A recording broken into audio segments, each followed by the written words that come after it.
All right, welcome folks. Today we're diving into something super interesting. Let's talk about external confirmations in audits. Now, you might be asking yourself, what on earth are external confirmations? Well, imagine you're trying to verify if a friend's gym membership is real. You wouldn't just take their word for it, right? You'd probably call the gym directly, right? That's the essence of external confirmations in auditing, getting evidence from independent sources. It enhances reliability. So let's get into the nitty-gritty of SA505, which is all about how auditors should handle these situations. Wow. I'm just picturing all the weird stuff auditors might run into. Like, what if the gym refuses to confirm? Do they just shrug and walk away? Great question. If management outright denies confirmation requests, the auditor can't just say, "Oh well." They have to dig deeper, asking about the reasons for the refusal, a signal that there might be a risk, right? It's like when someone avoids answering your question at a party. Something's a bit fishy. The auditor needs to perform alternative procedures to seriously search for that reliable evidence. That's so interesting.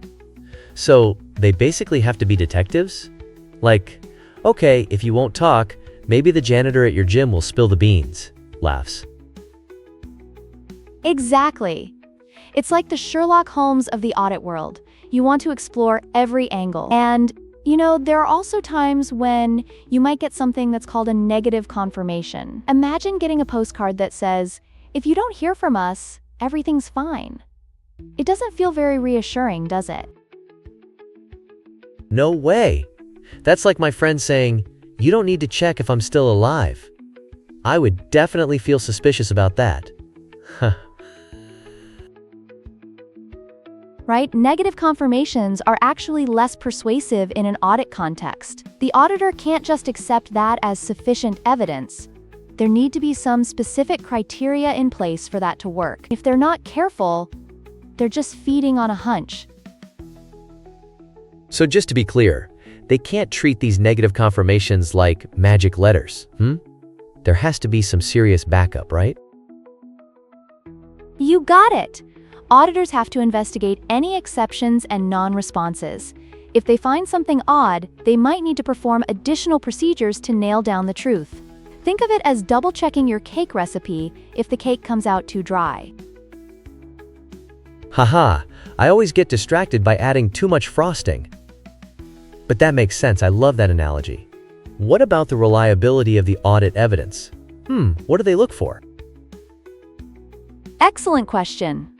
Reliable evidence often comes directly from confirming parties. If a bank confirms your account balance, it's much more trustworthy than if you hear it from a friend, right? However, auditors must consider circumstances that could affect reliability.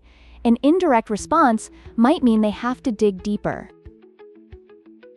Whoa, like looking at social media posts instead of asking straight up? That could get messy real fast. Laughs.